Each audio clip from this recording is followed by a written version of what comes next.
What's good, nerds? Your boy just finished reading the behemoth that is Invincible, Compendium 3. This one, absolute gas, yo. The first few pages start off with Bulletproof's parents finding out the truth about his brother, gaslighting him, and having him and his wife kill his mum and dad. Legit, when I read it, my reaction was akin to something along the lines of, dog, what the heck? And that was the first few pages, ladies and gentlemen. I'm going to be skimming quite a bit to the juicy / memorable moments, so bear with me. Next up, we have Mark and Dinosaurus' partnership disintegrating once Mark finds out that Dinosaurus plans on committing more genocide for their goal of world peace, which leads to a fake out death, which I ain't exactly a fan of, and then eventually with Dinosaurus surrendering, begging Mark to finish him off once and for all. Y'all remember Thrag with that immense aura? Well, he confronts Nolan, ready to kill him. However, one thing he didn't account for was the Viltrumites under his command swapping over to Nolan's side once they realize that he's the true heir and descendant of Argyle. So that ends this chapter with Thrag getting whooped by the likes of Craig and Anissa, being exiled, and Nolan finally assuming the rule of the Viltrum Empire. Guess who returns after who knows how long? Angstrom Levy. At this point, this dude is a multiverse hater, and this show's equivalent of a more deadly Team Rocket. Long story short, Mark takes him back to the desert wasteland, and with the help of one of the last remaining Invincibles, escaped the dimension and took care of Angstrom. I like flawed characters, and this is another case of where Robert Kirkman shines with that. Because Mark develops an obsession with Levy, an understandable one, based around the safety of his family. Eve tells him to drop it, since it is not only consuming him, but may have worse consequences if Mark actually pursues him. This leads to a massive argument, and with Mark leaving her alone and pregnant in their dimension. Mark discovers that his alternate version's form of taking care of Levy is by restraining him like an animal, torturing him in the name of research. Keep in mind that Mark comes with Robot here. Eventually, Robot sees it enough and takes action. Well, what's so bad about that? The thing is that Robot kills Mohawk Invincible, the other scientist, and leaves Mark rendered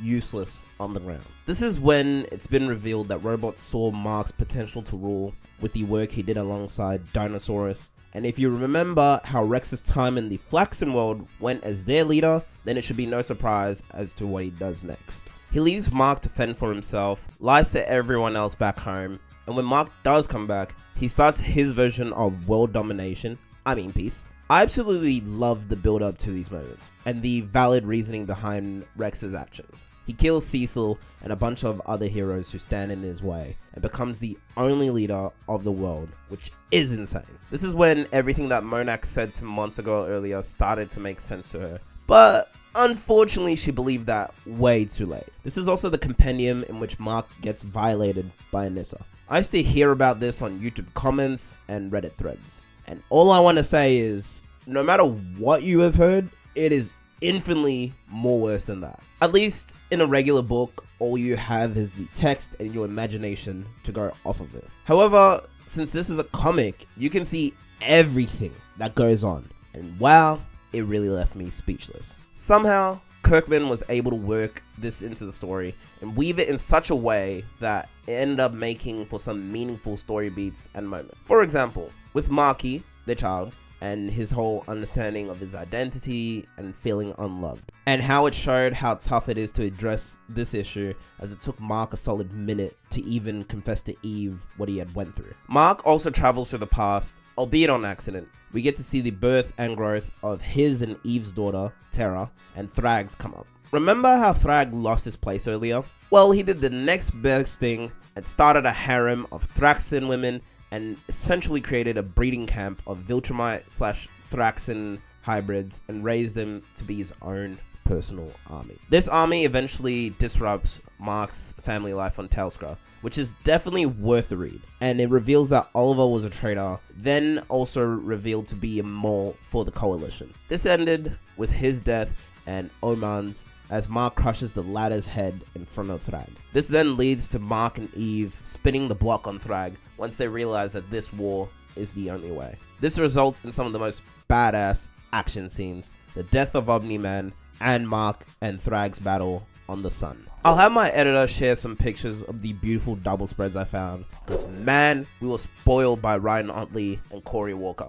I also loved Usol realizing that her dad only saw her and her siblings as tools of destruction and couldn't have cared less for them. This was made evident when Thrag started using his own children as literal weapons, such as nunchucks, and having them kill themselves head first into the enemy, which was insane. Usol then calls her race and has them surrender, realizing that they were abandoned and that they were losing this war anyways. Mark then assumes his father's role and leads the Viltrumites in the journey for peace and balance in the universe. Also, with Mark's increased force, they made light work of Rex/Robot, ending his dictatorship, which actually ended up working really well by Mark's own admission. I also love the callback to the last page at the end of Mark's fight with Nolan with the line of, "What will you have after 500 years?" And the result is Mark's current work and that last page with his happy family. My coworker Tim thought that this compendium should have ended a couple chapters ago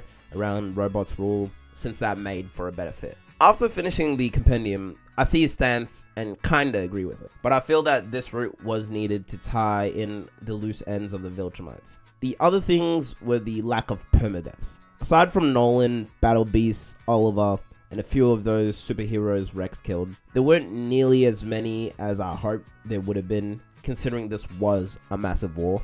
Even in the mini note written after the comics by Kirkman, he did address that, which I kinda liked, which showed his self-awareness in relation to his own work. That being said, I'm the type of person who enjoys the destination more than the ending, which explains why I love Game of Thrones, because I love the first 6 seasons more than I despise the last 2 seasons. That aside, for those of y'all that haven't read the compendiums yet, get on it ASAP. At the moment, I'm working on a couple of things and they will come out at different times. I'm working on a One Piece based video once I finish Wano and Egghead. I'm also working on Marvel's Amazing Spider-Man 2 and Morning Star. I'm gonna change this on the fly, so I hope my editor can bear with me, but I wrote this like about a week or 2 ago. So I have started uni, because in my script it says I would have started on the 21st, but it's past that, and by the time this is out, it'll be way past that too. So yeah, I'm back in uni now, so schedules may vary, and I was sick before, so that was a bit of a nuisance, but now I'm getting things underway. Thanks for watching, y'all, and this is Black Sugar Lovin' out.